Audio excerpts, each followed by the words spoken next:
over my dead body will that child live to see the sun again?" the chief's wife cried, her voice sharp as broken calabash. "A child born when the sky eats the sun is not a blessing, she is a curse." The elders trembled as the light faded at midday. The goats stopped chewing. The birds flew back to their nests as if chased by an unseen hand. In the center of the village square, old men beat their chests and whispered ancient warnings. They said the heavens had closed one eye, and that such a sign only appeared when destiny and danger were born at the same time. Yet, inside a small clay hut at the edge of Ebonia, a woman screamed in labor, unaware that the sky itself had darkened for her child. They did not know the truth. They did not know that the baby coming into the world carried the breath of the river inside her soul.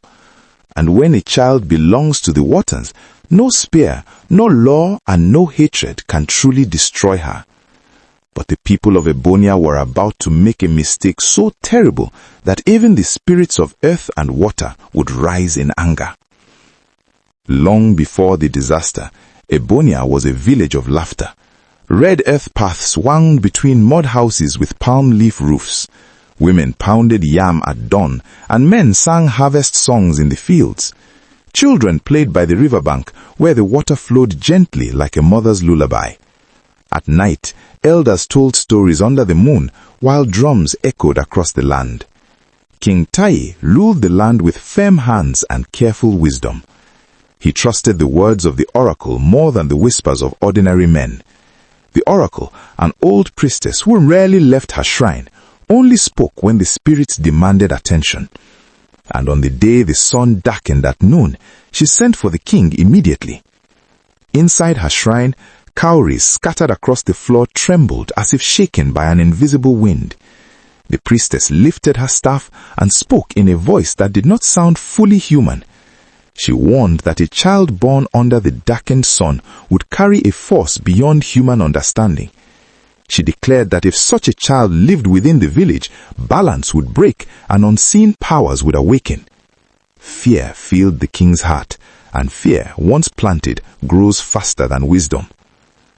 At the same hour, in a quiet hut near the river, Lami gripped her mother's hand as waves of pain passed through her body. Sweat covered her forehead, and her voice trembled as she pushed with all her strength. Outside, the air felt cold though the sun still hung in the sky. Inside, a small cry finally pierced the silence. The baby girl was born. She was beautiful, yet different. Her skin was pale like moonlight on water, her hair soft and light, and when she opened her eyes, they shone blue like the deep river during the rainy season.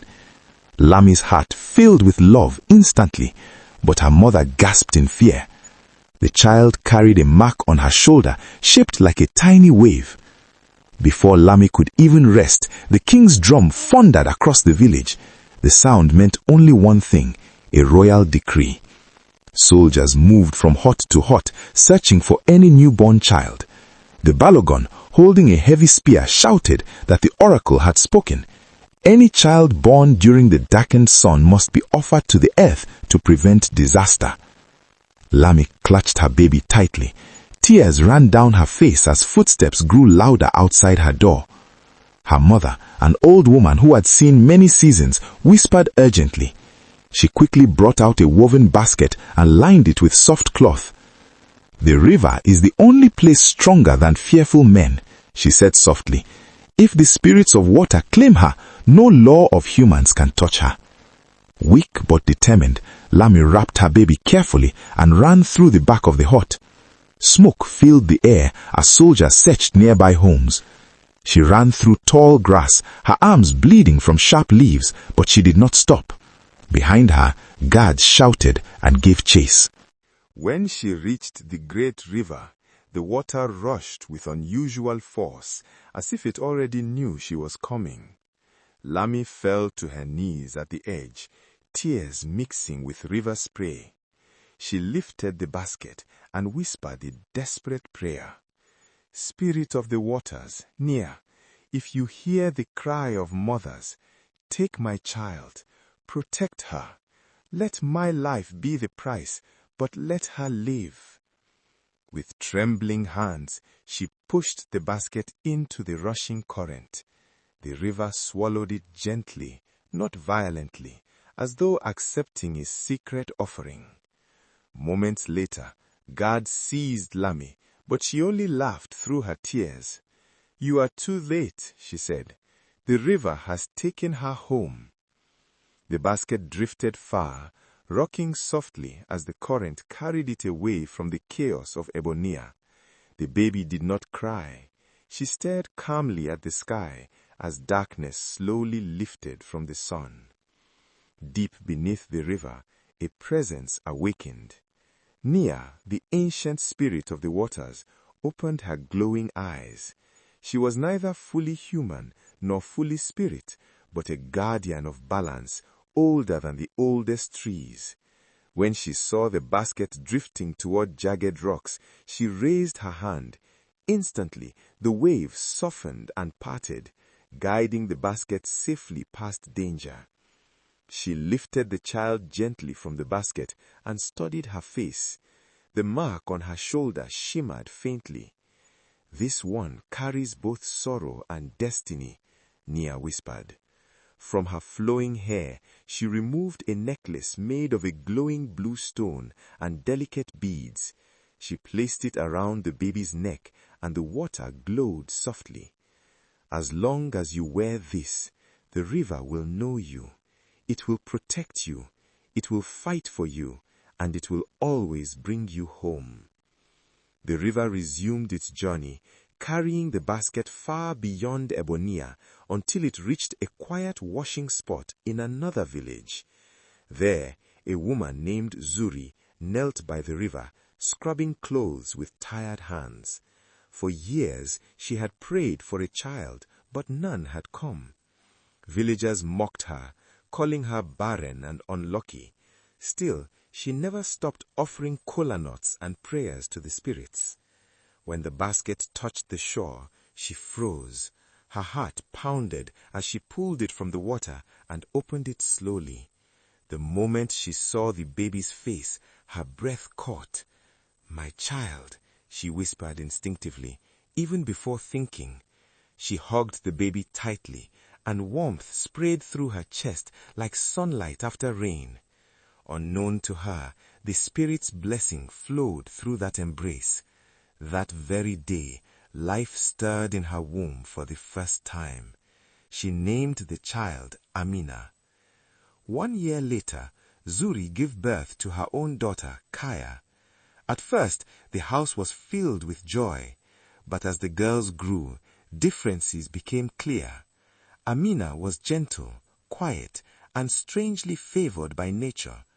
Water always seemed to cool her feet on hot days, and rain clouds often gathered above her during long walks. Kaya, however, grew proud, loud, and easily jealous. Villagers began to whisper that Amina was unusual.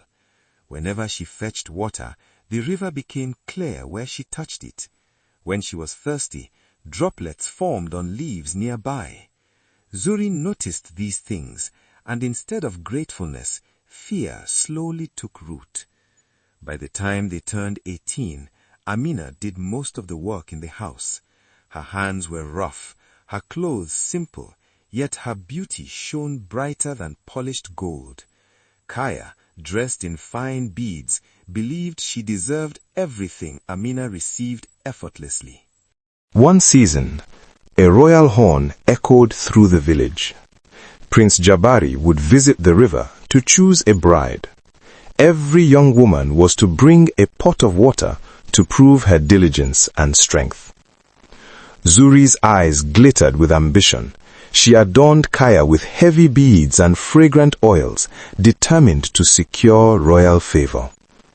Amina was left in the kitchen, covered in ash, ordered to remain invisible. At the river, many girls attempted to impress the prince, but none caught his interest. Kaya stepped forward proudly, but in her rush to look elegant, she forgot her water pot at home. Laughter erupted as she stood empty-handed before the prince. Back at home, Zuri realized the mistake and dragged Amina up by the arm. "Take this pot and run. If Kaya fails because of you, you will regret it," she hissed. Amina ran through the village, breath heavy, ash still on her face. As she stepped onto the riverbank, her necklace began to glow faintly. She tripped, and the heavy pot flew from her hands. Gasps filled the air as people expected it to shatter. Instead, a gentle wave rose like a soft hand, caught the pot, and returned it safely to her. Another wave washed the ash from her face, revealing her radiant beauty. The prince stood instantly, his heart racing. He walked past every decorated girl and stopped before Amina. Without hesitation, he dipped his cup into her pot and drank. "He is the one," he declared. Fear and jealousy exploded inside Kaya and Zuri. That night, rage consumed them. They accused Amina of witchcraft and dragged her toward the cliffs near the sea. Her feet bled on the sharp stones, yet she only cried from heartbreak, not pain. Kaya snatched the glowing necklace and cut its string with a rusty knife. The blue stone fell into the dirt, and the air suddenly grew hot. Before Amina could react, they pushed her over the cliff into the roaring sea. They walked away laughing, believing they had erased her forever. But the ocean embraced her like a mother's arms. The currents carried her gently across distant shores until she washed up near a quiet hut by the beach. There, Lami, now older and burdened by years of regret, found her while gathering herbs. The moment she saw the wave-shaped mark on Amina's shoulder, her body trembled. "My daughter," she cried, collapsing beside her. As mother and child reunited, far away in Ebonia, disaster began. Rivers turned red, crops turned to ash, and unbearable heat scorched the land. Naya's fury had awakened. The prince and King Tai sought Amina desperately. When they found her, the prince knelt and begged for help. The king, shaken with guilt, confessed his past decree. Amina listened silently before speaking with calm strength. She agreed to save the land on one condition. The cruel law against children born under omens must be abolished forever. The king agreed publicly. Amina reclaimed her necklace from Zuri, placed it back around her neck, and returned to the sea. She dove into the raging waters and called to Naya. The spirit appeared as a towering form of fire and waves, but softened at the sight of her daughter. "I am alive," Amina said gently. "Let the land breathe again." Her touch cooled the flames, and the waters returned to calm. Rivers cleared, crops revived, and cool winds swept across the kingdom once more. The people celebrated for 7 days and nights. Amina married the Prince Jabari and brought her birth mother to live in honor. Yet she did not seek revenge. Instead, Zuri and Kaya were sent to a dry land where they labored daily, remembering the child they tried to destroy. In the end, the girl thrown into the waters became the queen who restored balance, and the elders of Ebonia would forever tell the story with a solemn proverb: "No one can fight the river and win. The child you reject today may be the destiny that saves you tomorrow."